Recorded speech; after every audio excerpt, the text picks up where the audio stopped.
Hello students, welcome back class 10 mathematics से। बच्चों आज हम पढ़ेंगे द्विघात समीकरण, क्वाड्रेटिक इक्वेशन जिसको बोलते हैं इंग्लिश में। बच्चों इस तरह का हमारे पास द्विघात समीकरण होता है, मैंने ऑलरेडी भी आपको बताया था। तो आपको ये भी मैंने बताया था कि दो घात वाला समीकरण होता है तो उसको बच्चे दो ही मूल हमारे पास आते हैं, और तीन घात वाला समीकरण है तो उसके तीन मूल निकल के आते हैं, अल्फा बीटा गामा जो बताए थे। तो इस तरह की इक्वेशन को बच्चों कैसे सोल्व करते हैं, कैसे इसके मूल ज्ञात करते हैं, इसके बच्चों दो मेथड्स होते हैं। एक गुणनखंड विधि होती है, एक होता है कंप्लीट स्क्वायर यानी कि पूर्ण वर्ग विधि। तो बच्चों हम पहले इसमें गुणनखंड विधि देख लेते हैं।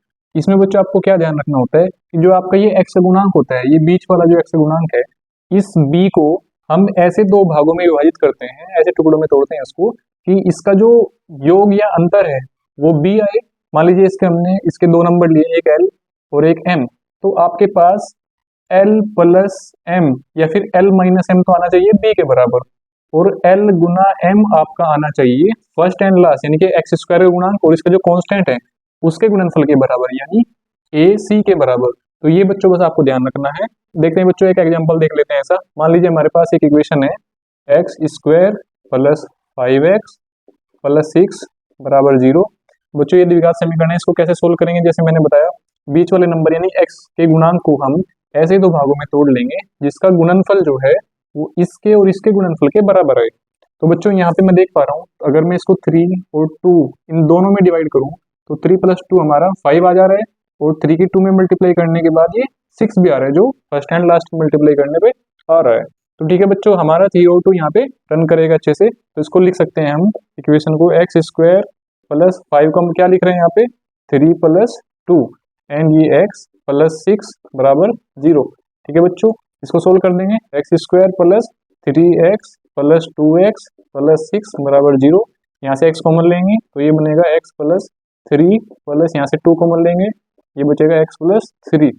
बच्चों यहाँ पे हमेशा आपका सेम ही बचेगा ब्रैकेट में, तो इसी को इसलिए कॉमन ले लेते हैं, प्लस 3x प्लस 2।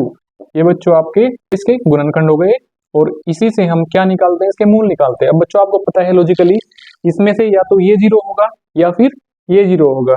डेफिनेशन के अकॉर्डिंग ये दोनों कभी 0 नहीं हो सकते। तो यदि यदि x प्लस 3 बराबर 0 तब मूल क्या होंगे, x बराबर -3 इसका मान आएगा। और यदि x प्लस 2 बराबर 0, x प्लस 2 बराबर 0 तब x बराबर क्या होगा -2। तो ये दो इसके मूल निकल के आ जाते हैं बच्चों ये जो आपकी विधि हमने करी है ये आपकी गुणनखंड विधि है। कौन सी विधि है? गुणनखंड विधि। अब आप कहेंगे कि वर्ग विधि कौन से में यूज होती है? Complete square method. बच्चों वो इस तरह के क्वेश्चन में यूज होती है, जैसे x square plus 4x plus 4 हमारे पास है, तो हम बच्चों इसको क्या लिख सकते हैं, हम इसको लिखेंगे एक्स स्क्वायर प्लस, इसको हम क्या कर सकते हैं 2 इंटू 2x प्लस 2 स्क्वायर। अब बच्चों ये क्यों रख रहे हैं, क्योंकि हमारे माइंड में भी एक फॉर्मूला आ रहा है जो होता है A square plus 2ab plus B square, और जिसकी वैल्यू होती है ए प्लस बी का होल स्क्वायर।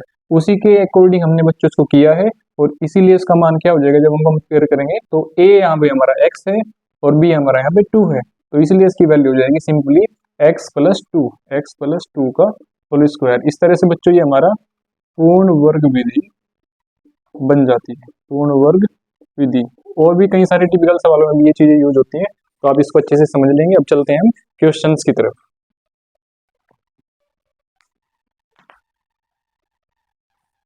तो आइए बच्चों देखते हैं इन द्विघात समीकरणों से हम कैसे इसके मूल ज्ञात करते हैं। बच्चों ये आपका इसी तरह का द्विघात समीकरण एक है, इसमें हम फिर वही चेक करेंगे जो x का गुणांक है इसको आप कैसे लिख सकते हैं जोड़कर या घटाकर कि उसका गुणनफल इनके गुणनफल के बराबर है। तो बच्चों फर्स्ट एंड लास्ट यानी एक्स स्क्वायर का गुणांक और ये है 10, इसका गुणनफल तो 10 आ रहा है।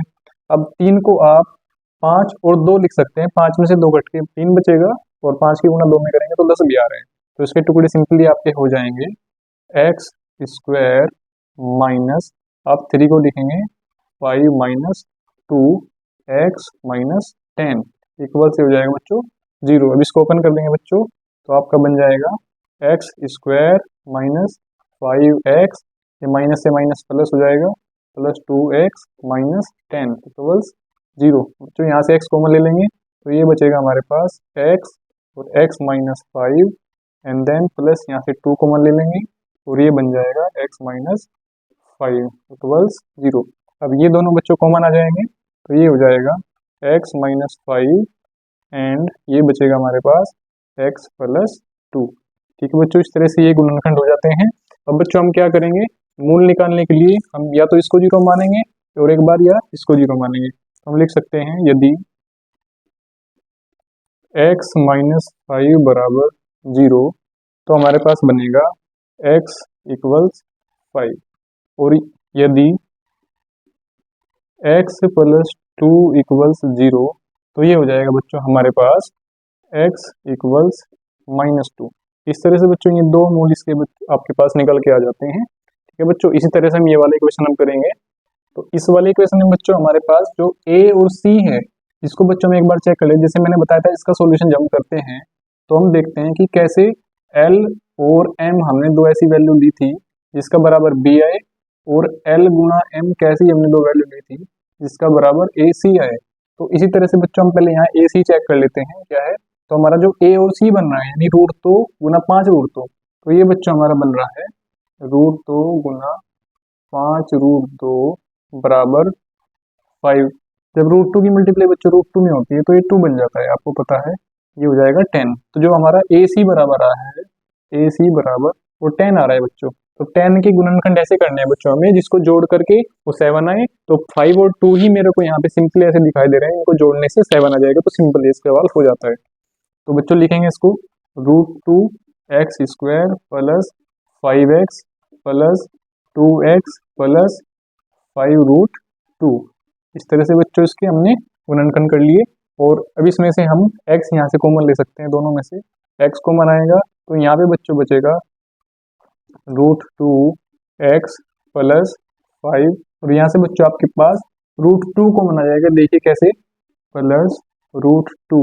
जब रूट टू कॉमन आएगा तो हम यहाँ रूट टू एक्स लिख सकते हैं, रूट टू एक्स, क्योंकि रूट टू की रूट टू मल्टीप्लाई होगा तो टू बन जाएगा। प्लस रूट टू कॉमन आएगा तो यहाँ पे बचा फाइव। और ये इस तरह से कंफर्म भी आ जाता है क्योंकि यहाँ पे जो बचता है आपको वही यहाँ पे भी बचना चाहिए।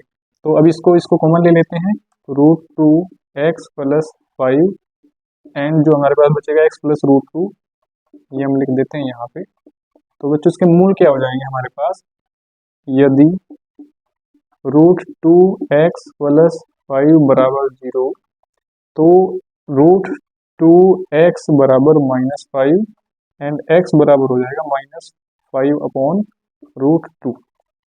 एंड यदि x plus root two equals zero then x equals हो जाएगा माइनस रूट टू। इस तरह से बच्चों ये दो मूल हमारे इसके निकल के आ जाते हैं। तो बच्चों आइए द्विघात समीकरण का यूज करके हमें ये क्वेश्चन सोल्व करना है। इसमें पूछा है ऐसी दो संख्याएं जिनका योगफल 27 और गुणनफल 182 है, उन संख्याओं को ज्ञात करना है बच्चों। तो देखते हैं बच्चों इसको कैसे सोल्व करते हैं। यहाँ पे मान लीजिए मैं दोनों संख्याएं बच्चों, उनमें से पहली संख्या माना पहली संख्या x है, तब दूसरी संख्या क्या हो जाएगी बच्चों, जब एक संख्या x है और दोनों का योगफल 27 है तो दूसरी संख्या 27 माइनस एक्स होनी चाहिए। तब दूसरी संख्या 27 माइनस एक्स होगी। तब जो अब क्वेश्चन में जो बच्चों कंडीशन दी है हम उसको यहाँ पे अप्लाई करेंगे। तब प्रश्नानुसार दोनों संख्याओं का जो गुणनफल है वो है 182। X multiply 27 minus x equals आना चाहिए 182। इसको सोल्व करेंगे बच्चों, ये बनेगा 27x minus x square equals 182। इसको बच्चों एक साइड ले लेंगे तो ये बन जाएगा x square minus 27x plus 182 equals zero. अब बच्चों इसको सोल्व कर देंगे, ये हमारी द्विघात समीकरण बन के आ गई है। ओके, तो कैसे हम इसको चेक करते हैं, फर्स्ट एंड लास्ट यहाँ पे मल्टीप्लाई करके 182 ही आ रहा है और बीच वाले के फैक्टर करके हमारा 27 आना चाहिए जोड़ के घटा के। तो बच्चों देखते हैं 182। अब बड़ी चीजों को अगर नहीं आप कैच कर पा रहे हैं तो उसको एक बार आप गुणनखंड करके निकाल दिया करिए। जैसे 182 के हम गुणनखंड करेंगे 2 से तो 2 9 जा 18, 2 1 जा 2, फिर 7 से ये हो पाएगा, 7 1 जा 7, 7 3 जा 21 एंड देन 13 से। ठीक है बच्चों, तो ये इसके फैक्टर आ रहे हैं 2 इंटू 7 इंटू 13। अब बच्चों हमें ये सोचना है कि इसमें से जोड़ के घटा के किसकी वैल्यू जो है 27 आ सकती है। तो बच्चों मैं यहाँ देख पा रहा हूँ ये 2 और 7 जो है ये 14 बन रहा है यहाँ पे, यानी जो 182 गुणनखंड है वो 14 गुना 13 यहाँ पे आ रही है। और इन दोनों को जोड़ करके देखो बच्चों 27 भी आ रहा है। तो सिंपली हम क्या करेंगे, इसको हम 14 इंटू 13 के रूप में लिख लेंगे यहाँ पे। तो ये हो जाएगा x square minus 14x minus 13x plus इसको मैं लिख दूंगा 14 इंटू 13 इक्वल्स 0। ठीक है बच्चों, यहाँ से x कॉमन ले लेते हैं तो ये हो जाएगा x minus 14, then minus 13 common ले लेंगे तो ये हो जाएगा x माइनस 14। बच्चों यहाँ माइनस कॉमन लिया तो इसलिए माइनस बच गया, बराबर 0। दोनों जगह सेम चीज आ रही है तो x माइनस 14 कॉमन ले लिया, बचेगा हमारे पास x माइनस 13 इक्वल 0। ये आपको पता है या तो ये 0 होगा या फिर ये 0 होगा, तो उसका मान लेते हैं। यदि x minus 14 equals 0 then x equals 14, और अगर यदि x माइनस 13 बराबर 0 तो x क्या हो जाएगा बच्चों, 13 हो जाएगा। तो यही दो बच्चों वैल्यू हमारी निकल के आ रही है। अब एक संख्या यदि 13 है तो दूसरी ऑटोमेटिकली 14 होगी, और एक संख्या अगर 14 है तो दूसरी ऑटोमेटिकली यहाँ पे 13 होगी। तो यहाँ पे लिख देंगे अतः में संख्याएं 13 व 14 है आंसर। ये सिंपली बच्चों इसका आंसर होएगा। बस ये आपको मेन चीज ध्यान रखना है कि कैसे आप इसके गुणनखंड कर सकते हैं जिससे ये जोड़ करके बने या घटा करके बने, यही आपको इसमें इंपॉर्टेंट चीज ध्यान रखनी है।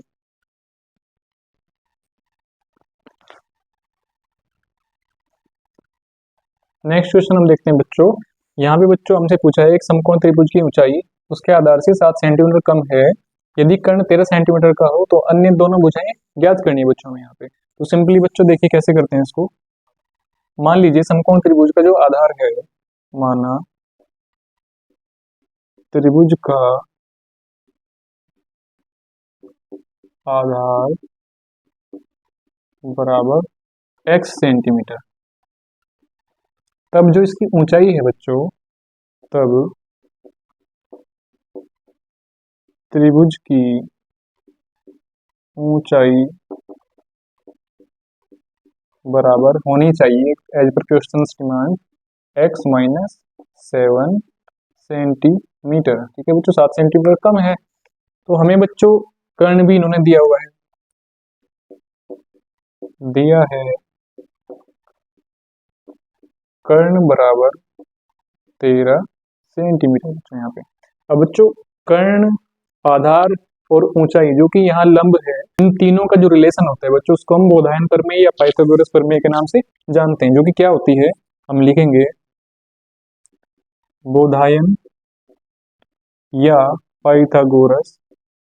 बच्चों दोनों नाम लिख दे रहा हूँ, कहीं पे इसको बोधायन कहीं पे पाइथागोरस लिखा होता है। तो इससे क्या हो जाएगा बच्चों, हम जानते हैं कर्ण का जो वर्ग होता है वो लंब का वर्ग प्लस आधार का वर्ग होता है, आधार का वर्ग। यहाँ पे कर्ण हमें दिया हुआ है बच्चों, और इन दोनों की वैल्यूज हम जो हमने मानी है यहाँ से पुट कर देंगे। तो रखेंगे बच्चों ये 13 का स्क्वायर बराबर लंब जो हमारा है, ऊंचाई ही बच्चों हमारा यहाँ लंब है, ये हो जाएगा x माइनस 7 स्क्वायर प्लस आधार बच्चों हमारा है x स्क्वायर। अब इसको सोल्व कर देंगे बच्चों, थोड़ा यहाँ पे एक बार लिख भी देंगे क्योंकि यहाँ ऊंचाई बराबर लंब। तो बच्चों इसको सोल्व करेंगे, ये हो जाता है 169 इक्वल्स, ये हो जाएगा x square plus 49 minus 14x minus plus x square. तो बच्चों इसको कर देंगे सोल्व, तो ये बन जाएगा हमारे पास 2x square minus 14x minus जो 169 में से 49 जाएगा तो ये बचेगा 120 इक्वल्स 0। बच्चों इसको पूरी इक्वेशन को 2 से डिवाइड कर लेंगे हम, क्योंकि 2 इसमें कॉमन आ रहा है। तो ये हो जाएगा x square minus 7x minus 60 equals 0। ठीक है बच्चों, अब हम इसको सोल्व कर लेंगे। यहाँ पे हमारा ए सी जो बन रहा है वो 60 बन रहा है, तो कौन से फैक्टर हैं जिसको हम यहाँ पे कर सकते हैं, तो सिंपली हमें याद आ रहा है 12 एंड 5, 12 पंजे 60 होते हैं, 12 में से 5 जाएगा 7 बचेगा। तो हम लिख देंगे x square minus 12x plus 5x minus 60 equals 0, जिसमें से हम x कॉमन लेंगे यहाँ से, तो ये बचेगा x माइनस 12, यहाँ पे बच्चों 5 कॉमन ले लेंगे प्लस 5, ये बचेगा x माइनस 12 इक्वल्स 0। आगे सोल्व कर लेंगे बच्चों इसको, x माइनस 12 कॉमन आ रहा है, x माइनस 12 कॉमन लेके ये बचेगा x+5, x+5 इक्वल्स 0। तो बच्चों इसमें से किसी एक को 0 ले लेते हैं। यदि x - 12 इक्वल्स 0 तो x इक्वल्स हो जाएगा 12। तो बच्चों ये हमारे यहाँ पे x की वैल्यू निकल के आ जाती है, जो है इसका आधार। तो यदि त्रिभुज का आधार बराबर 12, तो जो ऊंचाई है इसकी, जो कि 7 सेंटीमीटर कम है x - 7, तब ऊंचाई क्या हो जाएगी बच्चों? ऊंचाई बराबर x - 7 यानी 12 - 7 यानी हो जाएगी 5। इस तरह से बच्चों आपकी ऊंचाई, आधार और कर्ण तो इन्होंने दिया है, तो बाकी दोनों भुजाएं इन्होंने हमसे पूछा था वो हमने यहाँ पे ज्ञात कर ली है। यही हो जाएगा बच्चों इसका आंसर।